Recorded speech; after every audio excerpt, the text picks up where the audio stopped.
నమస్కారం BSK news కి స్వాగతం. హెడ్లైన్ చూద్దాం.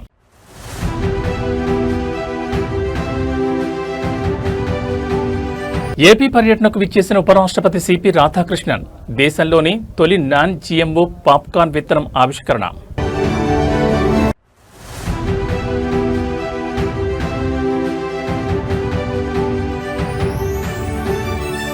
లండన్లో తెలంగాణ రైజింగ్ ఎన్ఆర్ఐలతో సీఎం రేవంత్ భేటీ.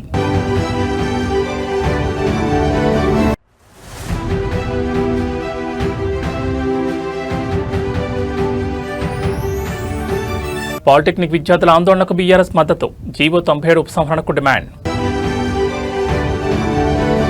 ఇక డీటెయిల్స్ చూస్తే భారత ఉపరాష్ట్రపతి సిపి రాధాకృష్ణన్ ఆంధ్రప్రదేశ్ పర్యటనకు విచ్చేశారు. గన్నవరం వద్ద ఉన్న విజయవాడ అంతర్జాతీయ విమానాశ్రయం చేరుకున్న ఉపరాష్ట్రపతికి రాష్ట్ర గవర్నర్ ఎస్ అబ్దుల్ నజీర్, ప్రజాప్రతినిధులు మరియు ఉన్నతాధికారులు ఘనస్వాగతం పలికారు.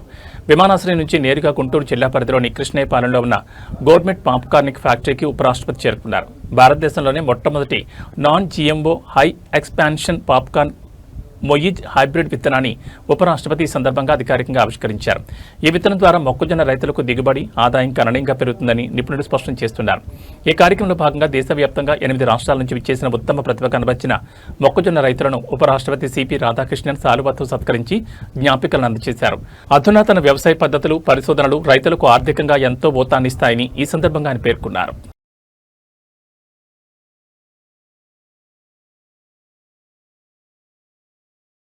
లండన్ వేదికగా తెలంగాణ రైజింగ్ పరంపర కొనసాగుతోంది. బ్రిటన్ పర్యటనలో ఉన్న తెలంగాణ ముఖ్యమంత్రి రేవంత్ రెడ్డి మరియు ఐటీ పరిశ్రమల శాఖ మంత్రి దుద్దిళ్ల శ్రీధర్ బాబు ఆదివారం లండన్లో ఏర్పాటు చేసిన ప్రత్యేక సమావేశంలో ఎన్ఆర్ఐ తెలుగు ప్రజలతో ముఖాముఖి మాట్లాడారు. రాష్ట్ర ప్రగతిలో ప్రవాస భారతీయులను భాగస్వాములను చేసే దిశగా ఈ భేటీ అత్యంత ప్రాధాన్యత సంతరించుకుంది. లండన్లో జరిగిన ఈ ఆత్మీయ సమావేశంలో సీఎం రేవంత్ రెడ్డి, మంత్రి శ్రీధర్ బాబులకు తెలుగు ప్రవాసులు ఘనంగా స్వాగతం పలికారు. ఈ సందర్భంగా మాట్లాడిన నాయకులు, విదేశాల్లో స్థిరపడిన తెలుగు వారంతా తెలంగాణ అభివృద్ధి సాధనకు, రాష్ట్ర బ్రాండ్ ఇమేజ్ను ప్రపంచవ్యాప్తంగా పెంచేందుకు బలమైన రాయబారులుగా మారాలని పిలుపునిచ్చారు. తెలంగాణలో పెట్టుబడులకు ఉన్న విస్తృత అవకాశాలను వివరించిన నాయకులు రాష్ట్రాన్ని గ్లోబల్ హబ్గా తీర్చిదిద్దేందుకు తమ ప్రభుత్వం చేపడుతున్న నూతన సంస్కరణలను వెల్లడించారు. ప్రవాసాంధ్రులతో పాటు తెలంగాణ ఎన్ఆర్ఐలు రాష్ట్రంలో పెట్టుబడులు పెట్టి బ్రాండ్ తెలంగాణను ప్రపంచ స్థాయికి తీసుకెళ్లాలని కోరారు.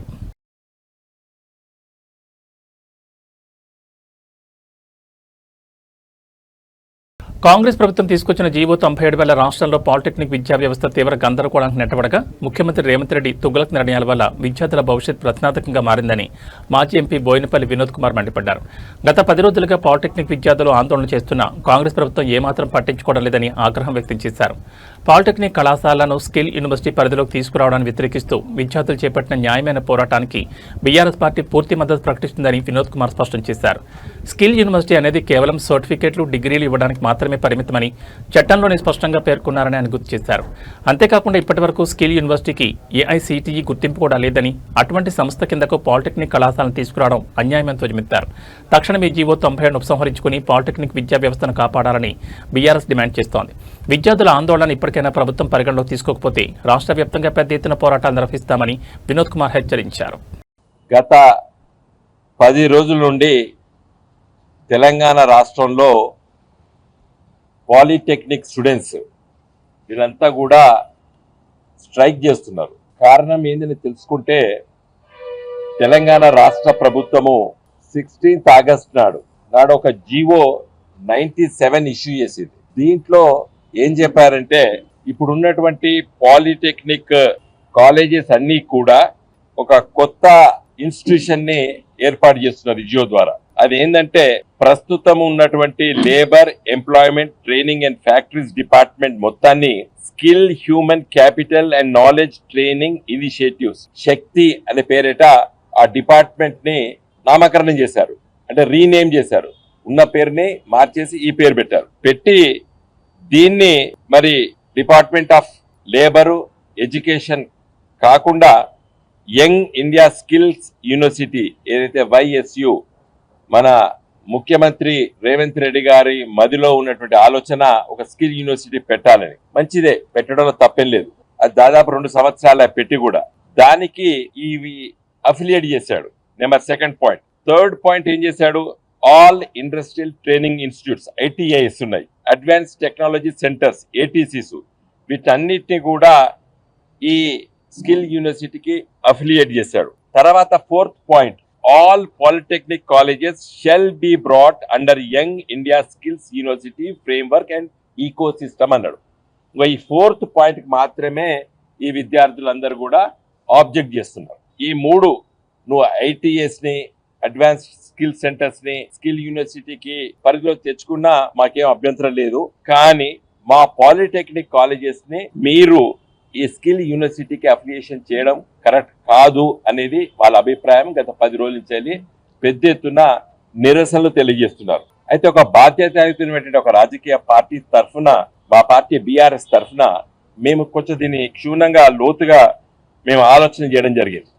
ఈ జీవో మొత్తంలో మళ్ళీ ఏం చెప్తాడు, young India skills university act 2024ను తెలంగాణ ఎడ్యుకేషన్ యాక్ట్ 1982 ఈ రెండింటిని కూడా ఏమైనా అమెండ్మెంట్ చేయాలన్నా లేదా కొత్త చట్టాలు తీసుకురావాలన్నా మీరు ఆలోచన చేయమని చెప్పి చీఫ్ సెక్రటరీ గారు ఇచ్చినటువంటి జీవో ఇది. స్కిల్ యూనివర్సిటీ అంటే ఏంది అనేది మళ్ళీ లోతుగా నేను పరిశీలించడం జరిగింది. గెజిట్ పబ్లికేషన్ ఎప్పుడు వచ్చింది? ఇది ఆగస్ట్ 14, అంటే ఖచ్చితంగా 2 సంవత్సరాల క్రితం 2024 ఆగస్ట్ 14 నాడు 2 సంవత్సరాల క్రితము స్కిల్ యూనివర్సిటీ మన రాష్ట్ర శాసనసభ చట్టం ద్వారా ఏర్పడ్డది. ఈ స్కిల్ యూనివర్సిటీ మొత్తం గెజిట్ మొత్తం ఈ జీవోస్ అన్ని ఈ చట్టంలో ఉన్నటువంటి అవన్నీ కూడా చూడడం జరిగింది. అయితే ఈ స్కిల్ యూనివర్సిటీ చట్టం బానే ఉంది, కానీ ఈ యూనివర్సిటీకి కేంద్ర ప్రభుత్వం యూజీసీ ఏదైతే దాన్ని రికగ్నైజేషన్ చేసిందో అది 19th నవంబర్ 24 నాడు యూజీసీ ఒక లెటర్ ద్వారా దీన్ని రికగ్నైజ్ చేసింది స్కిల్ యూనివర్సిటీని. దీంట్లో ఏం చెప్తుంది? The university is empowered to award degrees as specified by the UGC under section 22 of the UGC act 1956. అంటే ఈ స్కిల్ యూనివర్సిటీ కేవలము డిగ్రీలు మాత్రమే అవార్డు చేసేటానికి ఈ యూజీసీ పర్మిషన్ ఇచ్చింది. ఏది? Skill university. మరి ఈ పిల్లలు చదువుకునేది డిగ్రీ కాదు, ఈ పిల్లలు చదువుకునేది ఏంది? Polytechnic. It is only diploma. తెలంగాణలో గృహ విద్యుత్ కనెక్షన్లకు స్మార్ట్ మీటర్లు అమర్చాలన్న కాంగ్రెస్ ప్రభుత్వ నిర్ణయంపై తీవ్ర నిరసన వ్యక్తమవుతోంది. రేవంత్ రెడ్డి ప్రభుత్వం పేదల పక్షాన కాకుండా కార్పొరేట్ల వైపు నిలబడిందని తెలంగాణ రక్షణ సేన ఆరోపించింది. స్మార్ట్ మీటర్ల ఏర్పాటు నిర్ణయాన్ని తక్షణమే ఉపసంహరించుకోవాలని డిమాండ్ చేసింది. కేంద్ర ప్రభుత్వం తీసుకొస్తున్న వికృత విధానాలకు రాష్ట్ర ప్రభుత్వం మోకరిల్లుతోందని తెలంగాణ రక్షణ సేన నాయకులు మండిపడ్డారు. కార్పొరేట్ సంస్థలకు కొమ్ము కాస్తూ స్మార్ట్ మీటర్లు బిగించి భవిష్యత్తులో పేదలకు అందుతున్న ఉచిత విద్యుత్ మరియు సబ్సిడీలను ఎత్తేసేందుకు పెద్ద కుట్ర జరుగుతోందని ఆగ్రహం వ్యక్తం చేశారు. ప్రజల జేబులకు చెల్లుపెట్టే ఈ విధానాలను ఉపేక్షించేది లేదని స్పష్టం చేశారు. విద్యుత్ సంస్కరణల పేరిట సామాన్యులపై భారం మోపితే రాష్ట్ర వ్యాప్తంగా పెద్ద ఎత్తున ఆందోళన చేపడతామని తెలంగాణ రక్షణ సేన హెచ్చరించింది. పేద మధ్యతరగతి ప్రజల హక్కులను కాలరాసే స్మార్ట్ మీటర్ల ప్రతిపాదనను వెంటనే రద్దు చేయాలని విజ్ఞప్తి చేసింది. జై తెలంగాణ. అందరికీ నమస్కారం. తెలంగాణ రాష్ట్ర ప్రభుత్వం పేదల పక్షాన లేదు, పెద్దల పక్షానే ఉందని పదే పదే నిరూపించుకుంటా ఉంది. ఈ మధ్య గవర్నమెంట్ అంతా కూడా స్మార్ట్ మీటర్లు పెట్టబోతున్నాం అనేటటువంటి అంశాన్ని హైలైట్ చేసి చెప్పేటటువంటి ప్రయత్నం చేస్తుంది. మొన్ననే సిఎండి గారు కూడా ప్రకటన చేయడం జరిగింది, మేము త్వరలో స్మార్ట్ మీటర్స్ పెడతామని చెప్పి. అట్లనే నెక్లెస్ రోడ్లో కూడా ఒక ఎగ్జిబిషన్ పెట్టిండ్రు, ఎట్లా స్మార్ట్ మీటర్స్ బాగుంటాయి ఏంది అని. అంటే పబ్లిక్ని ఒక మైండ్ వాష్ చేసే ప్రయత్నం చేస్తున్నారు. ఈ సందర్భంగా తెలంగాణ ప్రజలకు నేను ఒక 2-3 విషయాలు చెప్పాలనుకుంటున్నాను. ఆల్రెడీ మన తెలంగాణ రాష్ట్రంలో ఉన్నవన్నీ కూడా స్మార్ట్ మీటర్సే. ఇప్పుడు ముందు లెక్క ఎవరు కూడా పోయి పెన్ను పేపర్ పట్టుకొని రీడింగ్ రాసుకునే అవసరం లేదు. ఒక చిన్న మెషిన్ ఉంటుంది, దాన్ని తీసుకొని మీటర్ దగ్గరికి పోగానే ఆటోమేటిక్గా రీడింగ్ వస్తుంది. స్మార్ట్ మీటరే ఇప్పుడు కూడా ఉన్నది. కానీ ఇప్పుడు వీళ్ళు ప్రపోజ్ చేసేటటువంటి కొత్త మీటర్ ఏంటంటే, ఏదైతే రైతులు ఢిల్లీ సింగ్ బార్డర్ దగ్గర ఉద్యమం చేస్తే నల్ల చట్టాలు తొలగించిండ్రో, ఆ నల్ల చట్టాల్లో భాగంగా అదానీ వాళ్ళ కంపెనీకి సంబంధించి మీటర్లు ఏవైతే వ్యవసాయానికి పెట్టాలనుకున్నారో, ఇప్పుడు కొత్తగా కేంద్ర ప్రభుత్వం ఒక కొత్త పథకం తీసుకొచ్చింది. దాన్ని ఈ రాష్ట్ర ప్రభుత్వం సంతకం పెట్టి ఒప్పుకొని ఇవాళ కొత్త స్మార్ట్ మీటర్లు పెట్టాలనుకుంటుంది.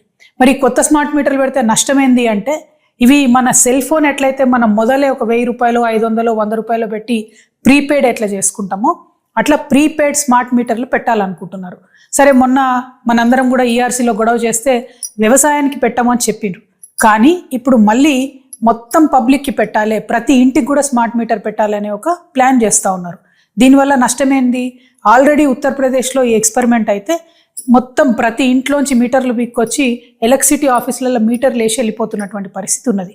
మన దగ్గర కూడా క్రితం ప్రభుత్వంలో తెలంగాణలో గవర్నమెంట్ ఆఫీసుల్లో ఈ ప్రీపెయిడ్ స్మార్ట్ మీటర్ పెడితే సడన్గా అర్ధరాత్రి లేకపోతే ఏ టెలికాన్ఫరెన్స్ అవుతున్నప్పుడు కరెంట్ పోతుంది. ఎందుకంటే 100 రూపాయలకు మీరు ఛార్జ్ చేస్తే 100 రూపాయల యూనిట్స్ కాగానే ఆ కరెంట్ ఆగిపోవడం అనేది జరుగుతుంది. సో ఇమాజిన్ చేయండి ఒక్కసారి, ఇవే మీటర్లు మన ఇళ్లల్లో పెడితే మరి గవర్నమెంట్ ఇస్తా అన్న ఫ్రీ సబ్సిడీ 200 యూనిట్ల పరిస్థితి ఏమవుతుంది? సెలూన్లకు ఇవ్వాల్సినటువంటి డబ్బులు ఇప్పటికే వీళ్ళు ఎగబెడుతున్నారు. ఒకవేళ సెలూన్లలో కూడా స్మార్ట్ మీటర్లు పెడితే మనం ఏ కటింగో గిటింగో వేసేటప్పుడు మధ్యలో కరెంట్ పోతుంది, ఉన్న బిజినెస్ కాస్త పోయే పరిస్థితి ఉంటుంది. అంటే అల్టిమేట్గా కాంగ్రెస్ ప్రభుత్వం, రేవంత్ రెడ్డి గారి ప్రభుత్వం కేంద్ర ప్రభుత్వం ముందు మోకరిల్లి వాళ్ళు తీసుకొస్తున్నటువంటి తలాతోకలైనటువంటి పథకాలను అదాని గారి బిజినెస్ని ఎంకరేజ్ చేయడానికి మాత్రమే వీళ్ళు ఇక్కడ స్మార్ట్ మీటర్లు పెడతామని చెప్తున్నారు. ఉన్న స్మార్ట్ మీటర్లను సరిగ్గా వాడుకొని ఉన్నటువంటి మొత్తం ఎలక్ట్రిసిటీ డిపార్ట్మెంట్ని ప్రాపర్గా వాడుకొని ఆర్టిజన్లను రెగ్యులరైజ్ చేసి కాంట్రాక్ట్ ఎంప్లాయీస్ని రెగ్యులరైజ్ చేసి ముందు 24 గంటలు కరెంటు మంచిగా ఇచ్చే ప్రయత్నం చేయండి. హైదరాబాద్ మహానగరంలోనే ఎప్పుడంటే అప్పుడు కరెంట్ పోయే పరిస్థితి ఉంది. ముందు దాన్ని సరి చేసుకోండి, ఆ తర్వాత కొత్త కొత్త పథకాలు ఆలోచించండి. ఎంతసేపు ప్రజల జేబులకు కత్తరేద్దామనేటటువంటి ఆలోచన తప్పితే ఈ కాంగ్రెస్ ప్రభుత్వానికి ప్రజలకు మంచి చేద్దామనే ఆలోచన కనబడతలేదు. కాబట్టి తెలంగాణ రక్షణ సేన నుండి మేము ఈ కొత్త స్మార్ట్ మీటర్లు పెట్టేటటువంటి పథకాన్ని తీవ్రంగా వ్యతిరేకిస్తున్నాం. దీనివల్ల మీరు ఇస్తున్నటువంటి ఎస్సీ ఎస్టీలకు అట్లనే సెలూన్లకు సబ్సిడీ ఎత్తేయాలనేటటువంటి ఆలోచన చేస్తున్నట్టుగా కనబడుతుంది. దీన్ని మేము జరగనివ్వము, దీన్ని మేము తీవ్రంగా వ్యతిరేకిస్తున్నాము. Thank you. జై తెలంగాణ. మేడ్చల్ జిల్లా బోడుపల్ పరిధిలోని 22A నిషేధ భూముల బాధితుల సమావేశంలో మాజీ మంత్రి ఎమ్మెల్యే హరీష్ రావు కాంగ్రెస్ ప్రభుత్వంపై తీవ్రస్థాయిలో విరుచుకుపడ్డారు. మంత్రి పొంగులేటి శ్రీనివాసరెడ్డి కేవలం సారీ చెప్పి తప్పు నుంచి తప్పించుకోవాలని చూడడం సరికాదని 2000 మంది బాధితులకు వెంటనే న్యాయం చేయాలని డిమాండ్ చేశారు. సమావేశంలో మాట్లాడిన హరీష్ రావు బాధితులను మీ సేవ, ఎంఆర్ఓ, ఆర్డీఓ మరియు కలెక్టర్ ఆఫీసుల చుట్టూ ఎందుకు తిప్పుతున్నారని ప్రభుత్వాన్ని నిలదీశారు. కాంగ్రెస్ ప్రభుత్వం చేసిన పొరపాటు వల్ల అమాయక ప్రజలు ఇబ్బందులు పడుతున్నారని, ఈ తప్పును యుద్ధ ప్రాతిపదికన సరిదిద్ది 22A జాబితా నుంచి ఆ భూములను పునరుద్ధరించే బాధ్యత పూర్తిగా ప్రభుత్వానిదేనని స్పష్టం చేశారు. బాధితుల తరపున బీఆర్ఎస్ పార్టీ పూర్తి స్థాయిలో పోరాడుతుందని, వారికి రావాల్సిన హక్కులు సిద్ధించే వరకు ఊరుకునేది లేదని తేల్చి చెప్పారు. ప్రభుత్వం తక్షణమే స్పందించి ప్రత్యేక చర్యల ద్వారా ఈ సమస్యను శాశ్వతంగా పరిష్కరించాలని డిమాండ్ చేశారు. పొంగులేటి గారు, తప్పు నీది, సారీ చెప్పి తప్పించుకోవడం కాదు. నువ్వు ఏ తప్పైతే చేసినవో దాన్ని వెనువెంటనే యుద్ధ ప్రాతిపదికన తిరిగి పునరుద్ధరించేది కూడా మీదే బాధ్యత అని చెప్పి నేను డిమాండ్ చేస్తా ఉన్నా. ప్రజలు ఇప్పుడు ఈ 2000 మంది ఉన్నారు ఇక్కడ. ఈ 2000 మంది నీ గవర్నమెంట్ ఆఫీసుల చుట్టూ తిరగాలనా? ఆన్లైన్లో మీ సేవా సెంటర్కు, ఎంఆర్ఓ ఆఫీస్కు, ఆర్డీఓ ఆఫీస్కు, కలెక్టర్ ఆఫీస్కు, యుఎల్సి ఆఫీస్కు ఎందుకు ఈ ప్రజల్ని ఆఫీసుల చుట్టూ తిప్పుతున్నావు? ఎందుకు ఈ పేద ప్రజల్ని వ్యయ ప్రయాసాలకు లోన్ చేస్తున్నావు? తప్పు మీది కనుక ఆ తప్పును సరిదిద్దాల్సిన బాధ్యత కూడా మీదే అని చెప్పి ఈరోజు వీళ్ళందరి పక్షాన మేము డిమాండ్ చేస్తా ఉన్నాం. ఆంధ్రప్రదేశ్ రాష్ట్ర శాసనమండలి సభ్యురాలు దళవాయి రమాదేవి తన కుటుంబ సభ్యులతో కలిసి మర్యాదపూర్వకంగా భేటీ అయ్యారు. ఈ ఆత్మీయ కలయిక సందర్భంగా ఆమెకు ఘన స్వాగతం పలికి ప్రత్యేక శుభాకాంక్షలు తెలియజేశారు. కుటుంబ సమేతంగా విచ్చేసిన ఎమ్మెల్సీ దళవాయి రమాదేవికి శ్రీరాంబాబు మరియు నాయకులు పూలబొకే అందజేసి సాలువతో ఘనంగా సన్మానించారు. అనంతరం పలు ప్రాంతీయ అభివృద్ధి అంశాలు మరియు ప్రజా సంక్షేమంపై కొద్దిసేపు ఆత్మీయంగా చర్చించారు. ఎమ్మెల్సీగా బాధ్యతలు నిర్వర్తిస్తూ ప్రజలకు నిరంతరం అందుబాటులో ఉంటున్న దళవాయి రమాదేవి సేవలను ఈ సందర్భంగా అభినందించారు. కుటుంబ సభ్యులతో కలిసి వచ్చిన ఆమెకు ప్రత్యేక ధన్యవాదాలు తెలియజేయడంతో ఈ భేటీ అత్యంత ఆహ్లాదకరమైన వాతావరణంలో ముగిసింది. తిరుపతిలో బ్లేడ్ బ్యాచ్ అరాచకాలు తారాస్థాయికి చేరాయి. జీవకోన ప్రాంతంలో ఓ మైనర్ బాలికపై బ్లేడ్ బ్యాచ్ విచక్షణారహితంగా దాడికి పాల్పడింది. ఈ ఘటన స్థానికంగా తీవ్ర కలకలం రేపింది. జీవకోన అంబేద్కర్ విగ్రహం సమీపంలోని ఓ బేకరీ ఎదురుగా ఈ దుర్ఘటన చోటు చేసుకుంది. బాధితురాలిని జీవకోనకు చెందిన కోర్మారావు కుమార్తె సుప్రియగా గుర్తించారు. బాలికపై బ్లేడ్ బ్యాచ్ దాడి చేస్తుండగా గమనించిన స్థానికులు వెంటనే అప్రమత్తమై వారిని అడ్డుకున్నారు. తీవ్రంగా గాయపడిన బాలికను రక్షించి తక్షణ చికిత్స నిమిత్తం రుయా ఆసుపత్రికి తరలించారు. ఈ దుండగులు గతంలో కూడా ఇదే బాలికపై యాసిడ్ పోసి చంపేందుకు ప్రయత్నించారని స్థానికులు ఆరోపిస్తున్నారు. వరుసగా బాలికను టార్గెట్ చేస్తూ ప్రాణాంతక దాడికి పాల్పడుతున్న నిందితులపై కఠిన చర్యలు తీసుకోవాలని డిమాండ్ చేస్తున్నారు. సమాచారం అందుకున్న పోలీసులు ఆసుపత్రికి చేరుకుని బాధితుల పరిస్థితిని సమీక్షించడంతో పాటు నిందితుల కోసం గాలింపు చర్యలు చేపట్టారు.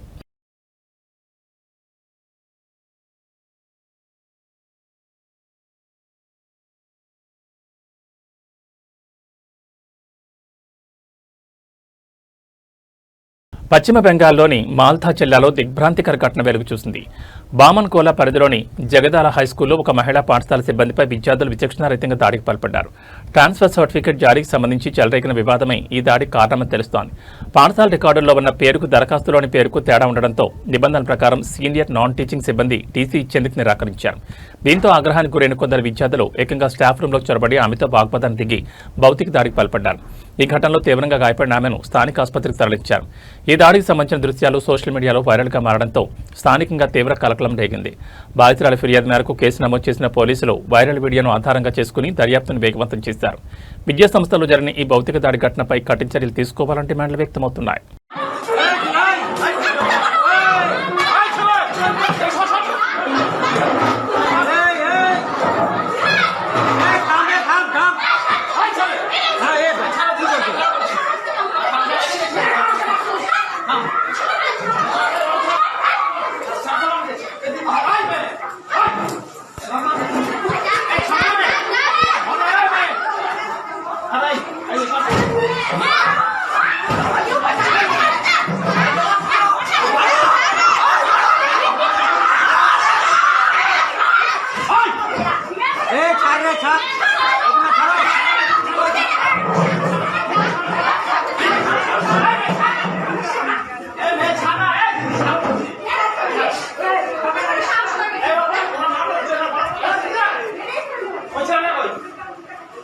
ये टेंगड़ा पड़ा जो ये वाला काट करे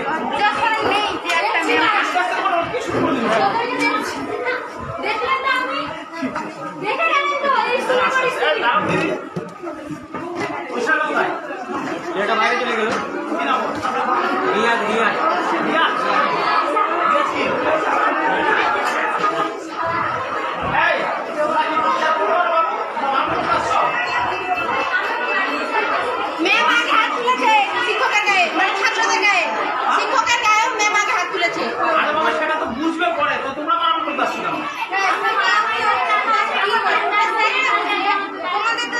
সেটা তো ঠিক আছে, পরে বলবে তো নাম আছে তো। এই যাও যাও কে কাকে মেরে সেটা তুই বিচার করবি নাকি যাও যাও সেটার নাম কি হবে? আরে বাবা রাস্তা তো বলে দে।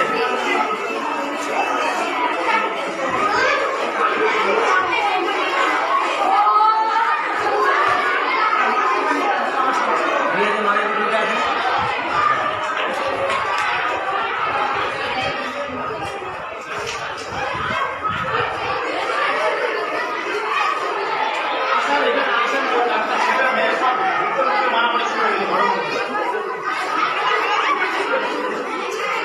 హైదరాబాద్ బులియన్ మార్కెట్లో పసిడి వెండి ధరలు మళ్లీ పైపెక్కెగబాగుతున్నాయి. కొనుగోలుదారులకు తీవ్ర షాక్ ఇస్తూ ఇవాళ కూడా బంగారం వెండి రేట్లు భారీగా పెరిగాయి. ప్రధానంగా 24 క్యారెట్ల 10 గ్రాముల పసిడి ధర ₹880 పెరిగి ₹163,970కు చేరుకుంది. ఇక 22 క్యారెట్ల 10 గ్రాముల బంగారం ధర కూడా 800 పెరగడంతో ₹150,300 వద్ద నమోదు కాగా, మరోవైపు వెండి ధర కూడా ఊహించని రీతిలో పెరిగింది. కేజీ వెండి రేటు ఒక్కరోజు ఏకంగా 5,000 ఎగబాకి 2,75,000కు చేరుకుంది.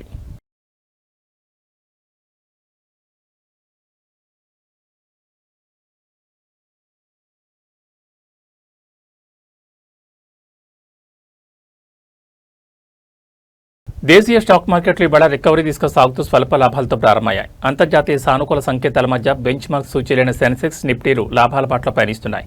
నిఫ్టీ 51 పాయింట్లు లెగిసి 24,303 పాయింట్ల వద్ద, సెన్సెక్స్ 202 పాయింట్లు లాభపడి 77,743 వద్ద కొనసాగుతున్నాయి. మార్కెట్ ఆరంభంలోనే ప్రధానంగా ఐటీ మరియు బ్యాంకింగ్ రంగానికి చెందిన షేర్లకు కొనుగోళ్ల మద్దతు లభించింది. Infosys, Tata Steel, HDFC Bank, HCL Tech మరియు టీసీఎస్ షేర్లు మంచి లాభాలు ట్రేడ్ అవుతున్నాయి. మరోవైపు Power Grid, Bajaj Finance, Bharti Airtel వంటి దిగ్గజ సంస్థల షేర్లు అమ్మకాల ఒత్తిడి ఎదుర్కొంటూ నష్టాల్లో కొనసాగుతున్నాయి. మరోవైపు విదేశీ కరెన్సీ మార్కెట్లలో అమెరికన్ డాలర్తో పోలిస్తే భారత రూపాయి విలువ స్వల్పంగా బలపడింది. 5 పైసలు లాభపడి 95.64 వద్ద స్థిరపడింది. ఇన్వెస్టర్ల అప్రమత్తతో కూడిన కొనుగోళ్ల మొగ్గు చూపడంతో మార్కెట్లు సానుకూలంగా స్పందిస్తున్నాయి.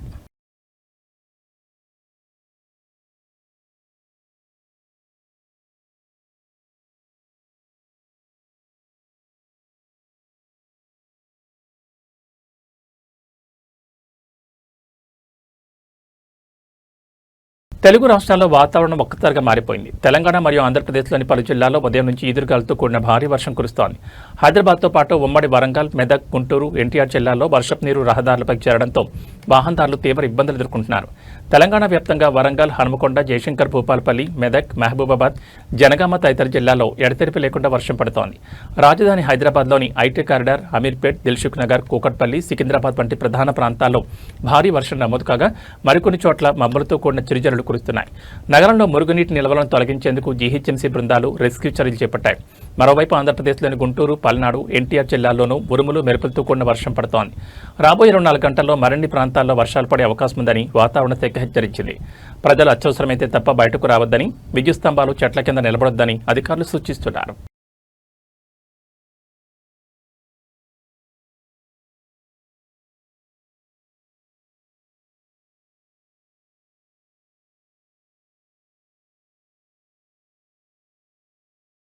ఏబీ బులెటిన్ విశేషాలు. నమస్కారం.